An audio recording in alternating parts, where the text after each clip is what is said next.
Hello friends, this is Tanmay and welcome to yet another episode of our ongoing series Educational Astrology. This is part 4. So in this series we are discussing about the possibilities of choosing a particular discipline after class 10 and 12. जैसे कि आपको पता है कि class 10 और 12 के बाद ये एक बहुत ही इम्पोर्टेंट चॉइस होते हैं कि in which particular stream and which particular course the child will get admission. और मेरे पास बहुत ही क्वेरीज आया है मेडिकल एग्जामिनेशंस को लेके। इन पार्ट 3 हम लोग ने डिटेल एनालिसिस किया था इंजीनियरिंग के लिए कौन सा योग बनता है और क्या क्या चीज़ देखने पड़ते हैं। और मुझे आशा है जो फीडबैक मुझको मिला है बहुत पेरेंट्स से कि ये और कंसल्टेशंस भी उन्होंने लिया है और I appreciate every one of them and this is my promise कि एक responsible astrologer who is qualified in giving counselling as far as educational admissions and choosing careers are concerned, मैं genuinely मैं कोशिश करूँगा कि आपको सही रास्ता दिखाऊँ ताकि आपकी सन या डॉटर या आप खुद अगर स्टूडेंट हो तो आप सब कुछ जानते हुए एक इन्फॉर्म चॉइस आप कर सकते हो आपका करियर को लेके। तो इसी श्रृंखला में आज हम डिस्कस करेंगे कि आप अगर मेडिकल के लिए आप अगर सोच रहे हो तो ये बहुत ज़रूरी नहीं है कि आपका क्लास 9-10 में आप कैसे थे, क्या थे, आपका रुचि क्या था, ये बहुत मायना नहीं रखते हैं। ये भी कोई मायना नहीं रखते हैं कि कोई आजकल का जो एक बिजनेस हो चुका है कि करियर काउंसलर, तो कोई आपको कोई टेस्ट कराए, साइकोमेट्रिक टेस्ट बोलते हैं, कोई मल्टीपल चॉइस का कराए तो उसमें आपने कुछ स्कोर किया और उसके बेसिस में उन्होंने आपको कुछ बोल दिया। तो I personally being an educated astrologer and a career counsellor, I genuinely believe कि the best way to choose is what God has written in your destiny। और भगवान ने आपका कुंडली में अगर मेडिकल लिखा है तो ये आप बन के रहेंगे और ये योग आपके कुंडली में है या नहीं है ये आप खुद ही अपना कुंडली को एनालाइज करके आप खुद ही इसको कर सकते हैं। कोई एक्स्ट्रा आपको किसी ज्योतिष या किसी करियर काउंसलर के पास जाने का कोई जरूरत नहीं है। मैं आपको बोलता हूँ कैसे वेरी सिंपली आप अपना कुंडली खोल लीजिए, आपका जो जन्म पत्री है वो खोल लीजिए और जैसे मैं बोलता हूँ आप उनको मिलाते जाइए। अगर ये योग आपका कुंडली में बन रहा है तो आप समझ लीजिए कि आपके लिए मेडिकल एक अच्छा लाइन हो सकता है। और अगर ये नहीं मिल रहा है तो मेरे mark my word, whatever you do, you may get admission into medical, but it will be very very difficult for you to clear it, number one. And second of all, if you clear also, it will be very very difficult for you to get a career in medical and especially to become a reputed doctor. That is what please know. So please believe in the ancient wisdom of Vedic astrology. Keep in faith of that, and I always consider, I being myself an educated MBA and then later on I have done my MPhil and other degrees also. So by virtue of my knowledge, education and of my interest in and my research in astrology, I will be trying to show you the right path. So let us come to today's discussion, that is about medical admission. तो medical के लिए आपको पहले देखना है कि medical के लिए कौन सा कंडीशन आपका कुंडली में होना चाहिए। मैंने इसमें लिख के रखा है ताकि टाइम बर्बाद ना हो जाए, तो मैं एक्सप्लेन करता हूँ। मेडिकल जो है ये लाइन मैं सिर्फ MBBS के लिए नहीं बोल रहा हूँ। मेडिकल लाइन में बहुत लोग सोचते हैं कि मेडिकल मतलब MBBS एडमिशन है, नहीं। मेडिकल कैटेगरी में क्या क्या आता है, medical and anything related to healing and medicine, जिसमें BDS यानी कि दांत का डॉक्टर वो भी आएगा। पैरामेडिकल जो कि लैब टेक्नीशियन से लेके एक्सरे करने वाले के लेके जो भी मेडिकल का कोई भी प्रोफेशन का जो आपका ECG करते हैं, ये सभी जो टेक्नीशियन है उन लोग का एजुकेशन भी मेडिकल एजुकेशन में आएगा। फिजियोथेरापी भी मेडिकल एजुकेशन के अंदर ही आता है। तो please do not think that I am talking here about the MBBS admission. I am here talking about any admission that is related to the broad head of medical. I am not writing there for MBBS, ठीक है। तो पहला condition ये है, आप चाहे MBBS के लिए हो या BDS के लिए हो या लैब टेक्नीशियन के लिए हो या फिजियोथेरापिस्ट के लिए हो, जिसके लिए भी आप कोशिश कर रहे हो, जो प्लेनेट डिसाइड करता है कि आप ये लाइन के लिए सुइटेबल है या नहीं। 4 planet, there are 4 planets which determine whether you are eligible for medical line और not. These are number 1 sun या Surya, second one is moon या Chandrama, third one is Mercury या Budh and fourth one is Mars या मंगल। ये 4 planet ही decide करता है कि आपका मेडिकल लाइन में आपका कोई कैरियर बनने वाला है या नहीं है, नंबर 1। नंबर 2 है कि ये 4 प्लेनेट का क्या कंडीशंस बनना चाहिए आपका कुंडली में, क्योंकि हर एक का कुंडली में कहीं ना कहीं ये दिस इज ए सैंपल कुंडली जो हॉरोस्कोप बोलते हैं या आसाम या बंगाल में इसको जन्म कुंडली भी बोलता है, जन्म पत्रिका भी बोलते हैं, स्वरणी भी बोलता है, बहुत ही दूसरा लैंग्वेज में बोलते हैं, लेकिन मैं कुंडली टर्म ही यूज़ करूंगा। इंग्लिश में हॉरोस्कोप बोलते हैं। हॉरोस्कोप नॉर्थ इंडियन स्टाइल में ऐसे दिखते हैं, तो मैंने एक सैम्पल हॉरोस्कोप आपके लिए बना के रखा है ताकि टाइम बर्बाद ना हो। तो पहले आप देखिए कि ये कंडीशंस क्या बनना चाहिए ये 4 प्लेनेट का, क्योंकि ये 4 प्लेनेट हर एक का हॉरोस्कोप में कहीं ना कहीं बैठा हुआ होगा। एक हॉरोस्कोप में 12 प्लेसेस है और ये 12 प्लेसेस में ये 4 प्लेनेट कहीं ना कहीं बैठा हुआ होगा। तो आपको क्या देखना है कि ये 4 प्लेनेट ये कंडीशंस मीट कर रहा है कि नहीं। कंडीशन नंबर 1, आपका जो लग्न है वो स्ट्रांग होना चाहिए। स्ट्रांग लग्न, लग्न कौन सा है, ये जो फर्स्ट हाउस है, पहला जो हाउस है। आप ये जो रेड में जो नंबर लिखा हुआ है 6, 7, 8, 5, 3, 12, ये जो लिखा हुआ है इनमें मत जाइए, ये हाउस का नंबर नहीं है, ये राशि का नंबर है। फॉर एग्जाम्पल जिसको हॉरोस्कोप का पता नहीं है उनको मैं बोल देता हूँ कि यहाँ पे जहाँ पे भी 1 लिखा होगा, ये 1 है राशि नंबर 1 मतलब एरिस यानी कि मेष। 2 जहाँ पे लिखा हुआ है ये है वृष यानी कि तोरस। जहाँ पे 6 लिखा हुआ है वो है वर्गो यानी कि कन्या। तो इसमें मत जाइए, ये हाउस नंबर नहीं है। लग्न हमेशा ये पहला हाउस माना जाता है, और जब हम हाउस का बात करते हैं तो हम एंटी क्लॉकवाइज आते हैं। तो ये हाउस नंबर 1, 2, 3, 4, 5, 6, 7, 8, 9, 10, 11, 12 हाउसेस है। अब ये जो हाउस नंबर 1 है जहाँ पे LA मतलब लग्न लिखा हुआ है, तो कंडीशन नंबर 1 ये है कि ये जो लग्न है ये लग्न स्ट्रांग होना चाहिए। लग्न तभी स्ट्रांग होगा जब लग्न का एक डिग्री होता है 0 से 30 का अंदर में। जब ये लग्न का जो डिग्री है, ये लग्न का डिग्री अगर 10 से लेके 22 डिग्री का अंदर होगा तो ये माना जाता है कि आपका लग्न स्ट्रांग है। तो पहला कंडीशन आप देख लीजिए, आपका जो बर्थ चार्ट है वहाँ पे जहाँ पे लग्न लिखा हुआ है, लग्न का डिग्री कितना है। अगर आप देखते हो कि 10 से 22 का अंदर में आपका लग्न का डिग्री है तो आपका पहला कंडीशन फुलफिल हो गया है कि आपका लग्न स्ट्रांग है। दूसरा कंडीशन में आइए, inter relation among the 4 planet. 4 planet मतलब मैंने जो ये 4 प्लेनेट लिख के रखा है, ये प्लेनेट की बात मैं कर रहा हूँ, सूर्य, चंद्र, बुध और मंगल।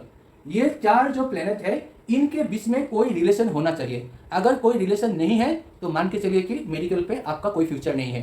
तो हम अभी एनालाइज करेंगे कि ये 4 का कोई इंटर रिलेशन है या नहीं है। अब जब इंटर रिलेशन का बात मैं करता हूं तो इंटर रिलेशन PAC, ये शॉर्ट फॉर्म में आप समझ लीजिए, ये इंटर रिलेशन का एब्रिविएशन है। P मतलब पोजिशन, P मतलब है पोजिशन, A मतलब है एस्पेक्ट और C मतलब है कंजुगेशन। पोजीशन को अगर मैं हिंदी में बोलूँ तो स्थिति। स्थिति का मतलब क्या है कि ये जो 4 राशि है ये राशि स्ट्रांग है या वीक है। दूसरा है कि एस्पेक्ट, एस्पेक्ट को हिंदी में बोलते हैं दृष्टि, यानी कि आप अगर देखेंगे हर प्लेनेट का एक दूसरे के ऊपर दृष्टि होते हैं। जो थोड़ा बहुत हॉरोस्कोप या ज्योतिष जानते हैं उनको मालूम होता है कि दृष्टि क्या होता है। जो नहीं भी जानते हैं उनको एक्सप्लेन कर देता हूँ कि हर प्लेनेट एक दूसरे को देखते हैं, उनका दृष्टि होते हैं। और ये जो दृष्टि का चैप्टर है ये मैं जिनको मालूम नहीं है मैं अलग से लूंगा, क्योंकि अगर इसमें मैं शामिल करूं तो ये लंबा हो जाएगा। तो दूसरा है कि एस्पेक्ट को हमको देखना पड़ता है। इन चारों में से एस्पेक्ट क्या है कि एक दूसरे को क्या शुभ दृष्टि से देख रहा है या बुरा दृष्टि से देख रहा है, ये हमको देखना है। तीसरा है कि कंजुगेशन। कंजुगेशन मतलब हिंदी में बोलते हैं युति। युति तब बनते हैं जब एक ही हाउस में एक से ज़्यादा प्लेनेट रहते हैं। फॉर एग्जाम्पल मान लीजिए कि ये जो हॉरोस्कोप में है यहाँ पे, जस्ट फॉर एग्जाम्पल आप मान लीजिए कि यहाँ पे 2 प्लेनेट है। मान लीजिए कि यहाँ पे मून भी है और यहाँ पे राहु भी है, मान लीजिए फॉर एग्जाम्पल। तो ये हो गया युति यानी कि कंजुगेशन। तो आपको आपका जो हॉरोस्कोप है वहाँ पे आपको देखना है कि जहाँ पे भी जिस घर में भी युति बन रहा है तो वो युति क्या अच्छा युति बन रहा है या बुरा युति बन रहा है। अच्छा युति का मतलब है कि अगर 2 प्लेनेट जो बैठा हुआ है वो अगर एक दूसरे का फ्रेंड है या दोस्त प्लेनेट है, इनका अंदर में अगर जो रिलेशन है वो अगर पॉजिटिव है तो ये जो युति होता है ये युति को बेनिफिशियल यानी कि उपकारी युति मान लेता है। और अगर 2 एनिमी प्लेनेट एक साथ बैठा हुआ है तो वो युति को एनिमी युति बोलता है, जिसका जो रिजल्ट है वो गलत पड़ता है। तो पहले तो आपको ये जो है inter relation among this 4 planet देखना पड़ता है। दूसरा चीज़ है कि पैक्ट, तो एक चीज़ हो गया। दूसरा यह है कि पैक्ट मतलब पोजिशन, एस्पेक्ट और युति को छोड़ के भी और भी कुछ कनेक्शन है कि नहीं। मतलब ये जो प्लेनेट 4 प्लेनेट है, ये 4 प्लेनेट का अंदर कोई एक दूसरे के साथ किसी भी तरीक़ा से रिलेशन में है या नहीं। अगर रिलेशन में है तो मेडिकल का योग बनेगा, अगर नहीं है तो नहीं बनेगा। तो इसको मैं आपको एक्सप्लेन करके दिखाता हूँ इस चार्ट में। जिनको थोड़ा बहुत भी ज्योतिष पता है उनको इजीली समझ में आएगा and those who do not have any background of astrology they may not understand but they can ask me, I will try to explain them separately. अब देखते हैं कि ये कुंडली जो सैंपल कुंडली में है इनमें ये सन, मून, मरकरी और मार्स, सूर्य, चंद्र, बुध और मार्स के मंगल के अंदर में कोई युति या कोई कनेक्शन है कि नहीं किसी भी तरह का। और किसी भी तरह का मतलब क्या है कि ये 3 टाइप का कोई कनेक्शन है कि नहीं, पोजीशन, एस्पेक्ट और कंजुगेशन। अब मैं देखता हूँ, पहले देखता हूँ कि सन और मून के बीच में कोई संबंध है कि नहीं। अब देखिए, हर प्लेनेट का जो अपोजिट साइड में जो प्लेनेट होता है इसको बोलता है सेवेंथ एस्पेक्ट। मतलब हर जो ग्रह होता है वो ग्रह अपने से पूरा जो अपोजिट 180 डिग्रीज में जो प्लेनेट रहते हैं उनके ऊपर डायरेक्ट दृष्टि होता है, इसको बोलते हैं सेवेंथ एस्पेक्ट। तो यहाँ पे आप देखिए, मून और सन इनके अंदर डायरेक्ट एक कनेक्शन है, इसको बोलता है सेवेंथ एस्पेक्ट। हम अब ये एस्पेक्ट के बारे में बोल रहे हैं। So we can say that there is a correlation between sun and moon. ये देखिए, सन और मून के अंदर में एक रिलेशन बन गया। दूसरा हम अब देखते हैं कि ये जो मार्स है या कि मंगल है, ये मंगल के साथ बाकी 3 प्लैनेट का कोई रिलेशन है या नहीं है। जब हम मंगल की बात बोलते हैं तो मंगल जो है, ये मंगल का जो दृष्टि होते हैं, ये 7वां दृष्टि होते हैं। हम देखते हैं कि इनका 7वां दृष्टि कहाँ पे है। मंगल से आप देखिए 1 2 3 4 5 6 7, तो मंगल का जो 7th दृष्टि है ये डायरेक्टली ये हाउस में पड़ रहा है। मतलब Mangal is looking at Mercury through its 7th drishti. तो ये जो मार्स है और ये जो मरकरी है ये भी आपस में कनेक्टेड है, क्योंकि इनके बीच में भी ये जो 7th डायरेक्ट दृष्टि जो है इनका कनेक्शन है। तीसरा कंडीशन में देखता हूँ कि अब बाकी प्लैनेट्स का ये चारों का अंदर क्या कोई रिलेशन है या नहीं है। फॉर एग्जाम्पल मैं अभी देखता हूँ कि क्या ये जो मान लीजिए कि जो मून या जो सन है, ये सन के साथ किसका कनेक्शन है। अब आप देखिए कि मान लीजिए कि अब मैं मून जो है, ये मून के साथ और किसका कनेक्शन है मैं देखता हूँ। ये मून जो है, ये मून आपका राशि नंबर 6 में बैठा हुआ है। मतलब ये जहाँ पे 6 है ये है राशि number 6, zodiac sign number 6, and zodiac sign number 6 is Virgo. Virgo is Kanya, और कन्या जो राशि है उनका जो लॉर्ड है वो है बुध यानी कि मरकरी। सो यहाँ पे आप देखिए कि moon is sitting in the rashi of Mercury. Moon is sitting in the rashi of Mercury and Mercury is here. So there is a connection that Moon is sitting in the Rashi of Mercury. Therefore, the Lord of the Lagna is related to Mercury. So there is a connection between Moon and Mercury. So there is a relation between Moon and Mercury also. इस प्रकार से अब हम देखेंगे कि और भी कुछ कनेक्शन बनता है या नहीं बनते हैं। अब हम देखेंगे यहाँ पे कि ये जो सन है, ये सन इस हाउस में है, मून के साथ तो इनका रिलेशन है ही, और भी जो प्लैनेट्स है इनके साथ इनका कोई रिलेशन बनता है या नहीं बनता है, ये भी हम देखते हैं। अब हम ये देखते हैं कि यहाँ पे आप देखिए कि किस टाइप का ये 4 प्लैनेट के अंदर में किस किस का हमने रिलेशन बना लिया। Moon and sun are related, moon and Mercury is related, okay, Mars and moon is related, and therefore out of 4 we have found that there are 4 connection already we have found out. Now we come to condition number 3.